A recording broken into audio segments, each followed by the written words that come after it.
Parliament central hall మరో చారిత్రక ఘట్టానికి వేదిక కాబోతోంది.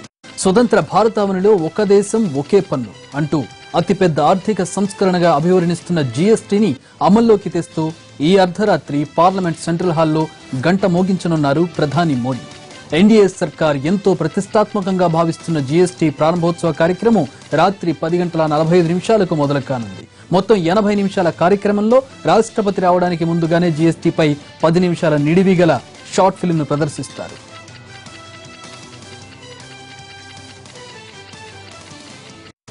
జీఎస్టీ ఆరంభ వేడుకకు రాజకీయ ఆర్థిక ప్రముఖులందరికీ ఆహ్వానాలందాయి. రాష్ట్రపతి, ఉపరాష్ట్రపతి, ప్రధాని, లోక్సభ స్పీకర్, కేంద్ర మంత్రులు, ఎంపీలు, రాష్ట్రాల ముఖ్యమంత్రులు, ఆర్థిక మంత్రులు ఈ కార్యక్రమంలో పాల్గొంటారు. న్యాయ, పారిశ్రామిక, ఆర్థిక, క్రీడా, వ్యవసాయ రంగాలతో పాటు పలు రంగాలకు చెందిన 100 మంది ప్రముఖులకు ఆహ్వానాలు పంపింది ఆర్థిక శాఖ. కేంద్ర ఆర్థిక మంత్రి అరుణ్ జైట్లీ జీఎస్టీపై క్లుప్తంగా ప్రసంగిస్తారు. ప్రధాని, రాష్ట్రపతి ప్రసంగాలుంటాయి.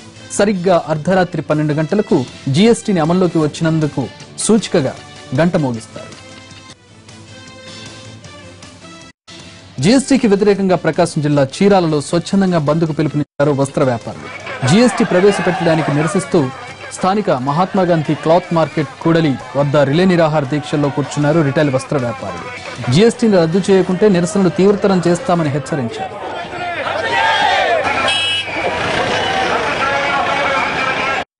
ఫెడరేషన్ పిలుపు మేరకు గత 4 రోజుల నుంచి బంద్లు నిర్వహించి, ర్యాలీలు నిర్వహించి, రిలే నిరాహార దీక్షలు నిర్వహిస్తున్నాము. అందులో భాగంగా ఈరోజు బ్లాక్ డేగా ప్రకటించారు. ఈ బ్లాక్ డే సందర్భంగా మా వస్త్ర వ్యాపారులందరూ కూడా నల్ల బ్యాడ్జీలు ధరించి, నల్ల రిబ్బన్లు ధరించి, నల్ల చొక్కాలు ధరించి పట్టణ వీధులన్నింటిలో కూడా ర్యాలీగా పాల్గొని ఈరోజు ఈ నిరాహార దీక్షలో పాల్గొనడం జరిగింది. ఇప్పటికైనా సరే కేంద్ర ప్రభుత్వం వారు మా ఈ వస్త్ర వ్యాపారుల ఆందోళనను, మా బాధలను, మా కష్టాలను గుర్తించి వెంటనే జీఎస్టీ పన్ను తమ పాలిట మరణ శాసనమని ఆంధ్రప్రదేశ్ ఫుట్వేర్ అసోసియేషన్ కడపలో నిరసన ర్యాలీ చేపట్టింది. పన్నును 18 నుండి 12% తగ్గించాలని నినాదాలు చేశారు. కేంద్ర ప్రభుత్వం అమలు చేస్తున్న జీఎస్టీతో 13,000 కుటుంబాలు, లక్షల కార్మికులు రోడ్డున పడాల్సిన పరిస్థితి ఏర్పడుతుందని ఆవేదన వ్యక్తం చేశారు ఆందోళనకారులు. జీఎస్టీ పెంపుతో ఉపాధి సంస్థలు మూతపడతాయని, ప్రభుత్వం స్పందించి పన్ను తగ్గించకుంటే ఆందోళన ఉధృతం చేస్తామంటున్నారు ఫుట్వేర్ అసోసియేషన్ నాయకులు.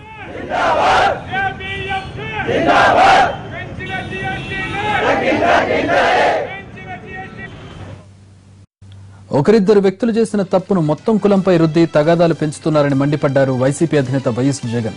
పశ్చిమ గోదావరి జిల్లా గరగపర్రులో జగన్ పర్యటించారు. దళితులు, దళితేతరులతో మాట్లాడి సాంఘిక బహిష్కరణపై వివరాలు తెలుసుకున్నారు. వెలివేయడం అమానుషమన్న జగన్ సమాజంలో అంతా కలిసి ఉండాలన్నదే తన అభిమతమన్నారు. వైసీపీ అధినేత, ప్రతిపక్ష నేత వైఎస్ జగన్మోహన్ రెడ్డి పశ్చిమ గోదావరి జిల్లా పాలకోడేరు మండలం గరగపర్రులో పర్యటించారు. అరెస్టులకు నిరసనగా ధర్నా చేస్తున్న గ్రామస్తులతో జగన్ మాట్లాడారు. అంబేద్కర్ విగ్రహ ఏర్పాటు సందర్భంగా జరిగిన గొడవ, సాంఘిక బహిష్కరణకు సంబంధించి పూర్తి వివరాలు గ్రామస్తుల్ని అడిగి తెలుసుకున్నారు జగన్. ఎప్పుడు కూడా సోదరభావంగానే ఉండాలని కోరుకుంటున్నాం. కొన్ని కారణాల వల్ల, కొన్ని జీవితాల వల్ల మాకు ఇబ్బందులు వచ్చినాయి. మాలో ఏ ఇబ్బందులు లేవండి. వాటిని మంచి చేసుకోవాలని ప్రయత్నించారు. వెలివేయడం అంటే అమానుషమన్న జగన్ సమాజంలో అంతా కలిసి ఉండాలనేదే తన అభిమతమన్నారు. ఏం జరిగిందో తెలుసుకోవాలని ఇక్కడికి వచ్చానన్న జగన్ ప్రతి కులంలో మంచి, చెడు రెండూ ఉంటాయన్నారు. ఎవరో ఒకరు చేసిన తప్పును ఆ కులంపై రుద్దటం సరికాదన్నారు. ఒకవేళ పొరపాటు జరిగి ఉంటే దాన్ని సరిదిద్దుకుందామని సూచించారు. మీతోనే మాట్లాడుతున్నాను, దీని తర్వాత అక్కడికి కూడా పోయి వాళ్ళతోనూ కూడా మాట్లాడతాను. ఉద్దేశం ఏమిటి అంటే అందరినీ కలపడమే. కోర్టు అంటూ తీర్పు ఇస్తే, కోర్టు అంటూ దాని మీద ఉత్తర్వులు ఇస్తే అది అన్ని విగ్రహాలకు వర్తింపు చేయాలి కదా. అది తీసేస్తే అందరి విగ్రహాలు తీసేయాలి, పెడితే అందరి విగ్రహాలు పెట్టాలి. మరి అటువంటిప్పుడు వీళ్ళ విగ్రహాన్ని మాత్రమే అక్కడ పెట్టద్దు అని చెప్పి చెప్పడం ధర్మమేనా అని వాళ్ళు అడుగుతా ఉన్నా. 2వ పాయింట్. అయితే తామంతా కలిసే ఉండాలనుకుంటున్నామన్నారు గరగపర్రు ప్రజలు. కొందరి వల్లే సమస్య వచ్చిందని, తమ గ్రామం ఆదర్శ గ్రామంగా నిలిచిందనే విషయాన్ని జగన్ దృష్టికి తీసుకొచ్చారు. దళితులు ఇతర వర్గాల మధ్య ఏర్పడిన వివాదాన్ని పరిష్కరించుకునేందుకు జిల్లా వైసీపీ నేతలతో కమిటీ వేస్తామని జగన్ హామీ ఇచ్చారు.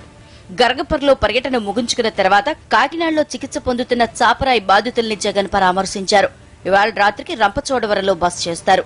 రేపు ఉదయం చాపరాయిలో బాధిత కుటుంబాల్ని పరామర్శిస్తారు. విశాఖ ఎయిర్పోర్ట్ లో 15 రోజుల క్రితం గొడవ చేసిన అనంతపురం ఎంపీ జేసీ దివాకర్ రెడ్డి ఇప్పుడు ఛానల్ స్టింగ్ ఆపరేషన్ లో చాలా నిజాలు ఒప్పుకున్నారు. తను హడావిడిలో ఉన్నానని, తనకు బోర్డింగ్ పాస్ రావడంలో ఓ మంత్రి సాయం చేశారని అంగీకరించడం కలకలం రేపుతోంది. ఇంతకు జేసీకి హెల్ప్ చేసిన మంత్రి ఎవరన్నది చర్చనీయాంశంగా మారింది. పైగా తాను ఆ ప్రదేశంలో ఫర్నిచర్ పగలగొట్టాలనుకున్నానని ఎంపీ ఒప్పుకోవడం ఆయన అహంకారానికి అద్దం పట్టింది. అంతేకాదు, అవసరమైతే రాజీనామా చేస్తాను గానీ సారీ చెప్పే ప్రసక్తే లేదని తేల్చి చెప్పడం జేసీ వ్యవహార శైలికి అద్దం పడుతోంది.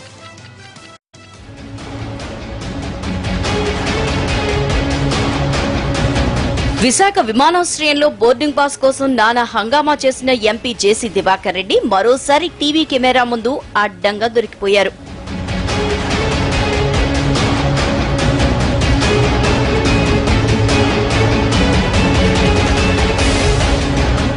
అవును, నిజమే. నేను ఆ రోజు విశాఖ ఎయిర్పోర్ట్ లో హడావిడిగా ఉన్నాను. ఎయిర్లైన్స్ స్టాఫ్ ని తొయ్యలేదు. కేవలం ఫ్రెండ్లీగా టచ్ చేశానంతే. గొడవలో ప్రింటర్ తీసి పగలగొట్టాలనుకున్నాను, కానీ ఎలాంటి డ్యామేజ్ చేయకుండా దాన్ని బల్ల మీద పెట్టేశాను. ఇంత గొడవ తర్వాత ఓ మంత్రి ద్వారా నాకు బోర్డింగ్ పాస్ వచ్చింది. ఇది జేసీ విశాఖ ఇండిగో ఎపిసోడ్ పై ఓ ఛానల్ స్టింగ్ ఆపరేషన్ లో వెల్లడించిన అసలు నిజం.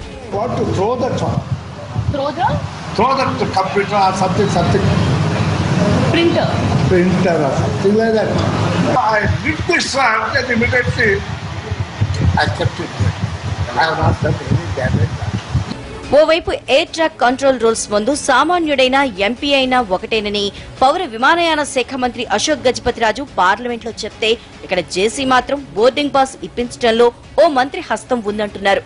ఇంతకు జేసీకి సాయం చేసిన మంత్రి ఎవరనేది ఎవరికీ అంతుపట్టడం లేదు. అశోక్ గజపతిరాజే సాయం చేసి ఉంటారన్న వాదన వస్తున్నా ఆయనై ఉండరని కొందరు అంటున్నారు. పైగా సుదీర్ఘకాలం ఎంపీగా ఉన్న జేసీకి కేంద్ర మంత్రుల్లో చాలా మందితో సత్సంబంధాలున్నాయని అనుకుంటున్నారు.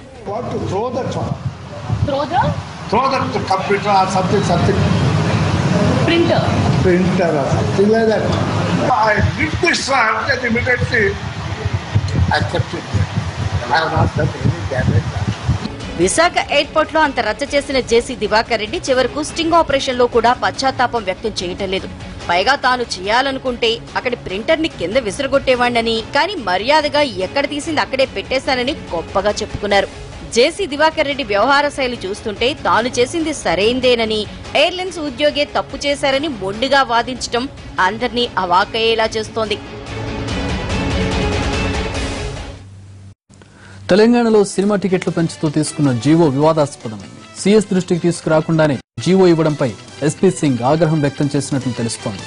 తెలంగాణ సర్కార్ థియేటర్లో 10% సీట్లు ₹10కి అమ్మాలనే నిబంధన పెట్టింది. అయితే ఈ నిర్ణయాన్ని హైకోర్టు కొట్టేసింది. దీనిపై ప్రభుత్వం అప్పీల్కు వెళ్లాలని నిర్ణయించింది. ఈలోగా అధికారులు సినీ పెద్దలతో టికెట్ల ధరలపై కమిటీ వేసి రేట్లు పెంచాలని నిర్ణయం తీసుకున్నారు. హోంశాఖ జీవో ఇచ్చింది. దీనిపై సీఎస్ ఆగ్రహం వ్యక్తం చేశారు. ప్రస్తుతం జీవో హోల్డ్లో ఉంది. అయితే థియేటర్లు మాత్రం కొత్త రేట్లు వసూలు మొదలుపెట్టారు.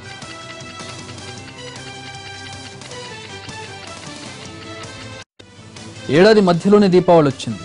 అంతే, ఆఫర్లు మార్కెట్ను ముంచెత్తాయి. అసలు ఇప్పుడు దీపావళి ఆఫర్లేంటి అంటారా? అర్ధరాత్రి నుంచి జీఎస్టీ అమల్లోకి వస్తుండటంతో మార్కెట్ను ఆఫర్లు ముంచెత్తాయి. ఆటోమొబైల్ నుంచి ఐఫోన్ వరకు అన్నిటి మీద జీఎస్టీ ప్రభావం కనిపిస్తోంది. దీంతో ఓల్డ్ స్టాక్ క్లియర్ చేసేందుకు వ్యాపారులు ఆఫర్లు ప్రకటించారు. దీంతో ఎప్పుడో కొనే వస్తువుల కోసం జనం వేలంవెర్రిగా ఎగబడ్డారు. జీఎస్టీ తర్వాత రేట్లు పెరుగుతాయనే భయంతో టీవీలు, రిఫ్రిజిరేటర్లు కొనేందుకు షాపుల ముందు బారులు తీరారు. జీఎస్టీ అమల్లోకి వస్తే బంగారం ధర పెరుగుతుందో తెలియదు, తగ్గుతుందా అనే విషయంపై కూడా జనాల్లో క్లారిటీ లేదు. ఇంతకు మించిన మంచి తరుణం లేదంటూ జ్యువెలరీ షోరూంలకు పరుగులు తీశారు ప్రజలు. 1,00,000 సందేహాలు ముసురుతుంటే అమ్మో రేట్లు పెరిగిపోతాయేమో అనే డౌట్తో జనాలు షాపుల చుట్టూ చక్కర్లు కొట్టారు. అవసరం ఉన్నా లేకున్నా ఇంట్లోకి ఎడాపెడా వస్తువులు కొనేశారు చాలా మంది. రేట్లు పెరిగాక ఇంటి బడ్జెట్ లెక్కల్లో తేడాలు వస్తాయనే భయంతో ముందుగానే షాపింగ్ చేశారు ప్రజలు. కస్టమర్లను మరింతగా భయపెట్టిన shop owners maximum old stock ను క్లియర్ చేసేసుకున్నారు.